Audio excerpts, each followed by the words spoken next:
Коронавирус COVID-19 цар тахлын дотоодын халдварын нөхцөл байдал хүндхэн байгаа энэ үед аймгийн онцгой комиссаас шийдвэр гаргаж аймгийнхаа иргэдийг татан авах ажлыг зохион байгуулж байгаа юм.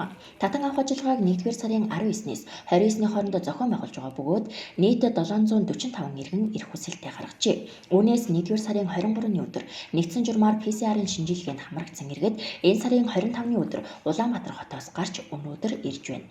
Ингэхдээ Даруй сумын хяналтын фостон дээр түргэгжилсэн онцлогоор армун шинжилгээ өгч байгаа бөгөөд нийт 5 автобусаар 208 иргэн ирж байгаа юм. Үүнээс нэг автобус нь Мөст, Алтай, Уянч, Болгон сумын иргэдийг тээвэрлэж байгаа бол үлдсэн 4 автобусаар ирж буй иргэдийг халдвар хамгааллын дэглэм баримтлан нэгдсэн журмаар Ховд их сургуулийн гадна талбайд буулгаж байна.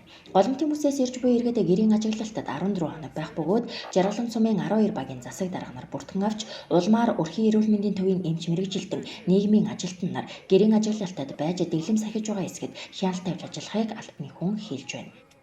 Одоо голомтын бүсээс ирсэн иргэд маань бол одоо Даруй сум дээр өгсөн одоо зөвлөмжийн дагуу бол ерөөсөй гэрээс 14 хоног гарахгүй гэрийн ажиглалтанд байна. За энэ хугацаанд бол одоо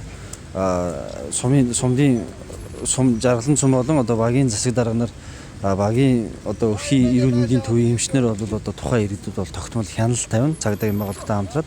За тухайн иргэд маань ирээсээ л 14 хоногийн хугацаанд гэрээсээ гарахгүй яг гэртээ гэрийн дэглэмийг баримтлан хэрэг одоо янз бүрийн байдлаар одоо халуурах ч юм уу биед өөрчлөлт орох энэ тохиолдолд бол одоо эрүүл мэндийн байгууллага зөвхөн уцаар хандаж одоо мэдээлэл өгөх ийм зарчмаар бол явж байгаа.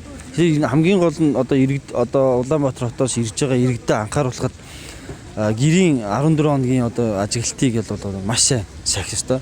Энэ дээр хэрэв одоо тухайн үед одоо мэргэжлийн байгууллагуудаас гарсан ажлын хэсгийг шалгаад одоо гадуур дотор тийм ээ явсан ийм тохиолдол байх юм бол холбогдох хуулийн дагуу бол одоо тухайн иргэд бол арга хэмжээ авах ийм асуудлууд байгаа. Тийм учраас одоо иргэд маань 14 хоногийнхаа дэглэмийг баримтлаад гэртээ байхад ийм зөвлөмжийг бол өгч байгаа.